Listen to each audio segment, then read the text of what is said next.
For this video, we want to start off with asking, what is the effect of natural resources on a movement against oppression? An example of this that we decided to do is the Salt March in India.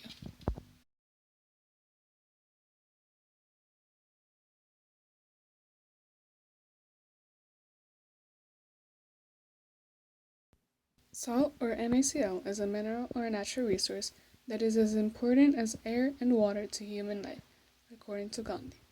Salt is a natural mineral made up of white cube-shaped crystals, composed of two elements, sodium and chlorine. It is translucent, colorless, and has a distinctive and characteristic taste. Salt occurs naturally in many parts of the world, a mineral and has been mined for thousands of years.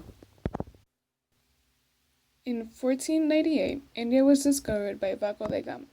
Over a century later, the English and Dutch set up a trading post in India.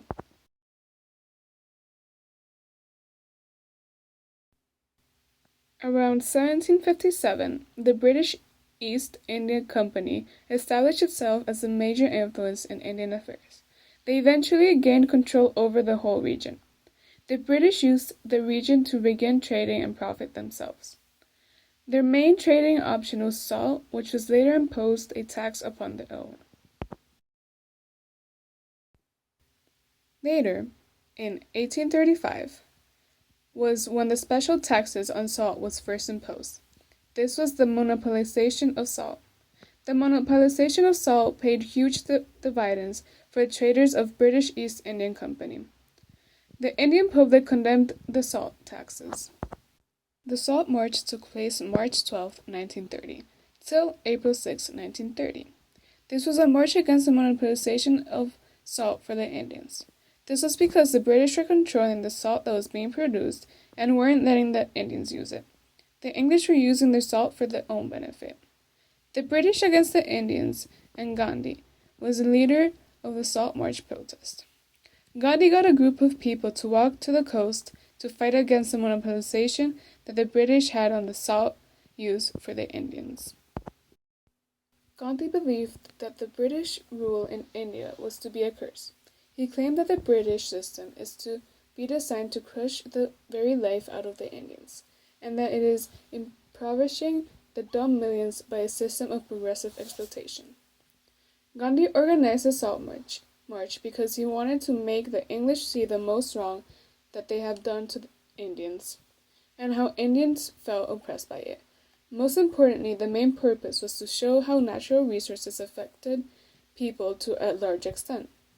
When a situation like this one happens, where the accessibility to a natural resource is lowered, a nation will unify and act upon it fast. Salt proved to be one of the most important resources for the English people during the Indian colonization and trade industry. It also proved that natural resources were one of the reasons of why major powers needed to colonize other regions in the world, which would lead to certain oppressions of minorities. In order to grow one's economy, major countries would rely on minorities to work and would abuse them to keep on growing their communities. Another example of abuse towards people due to the need of natural resources demand can be seen in the way slaves were used for cotton picking around the 1600s. Natural resources has always been a way to enlarge and improve one's economy, but to expense of people. Yet, with the right way of protest and fight for equality and freedom, it can be achieved like so in India during the Salt March. In conclusion, the Salt March is a prime example on how the exploitation of natural resources affect movements against oppression. One can learn that Gandhi went out to speak the truth that the British weren't hearing, as well as standing up for what he thought was right. Also, we can see how the British exploited the salt by not letting the Indians use it.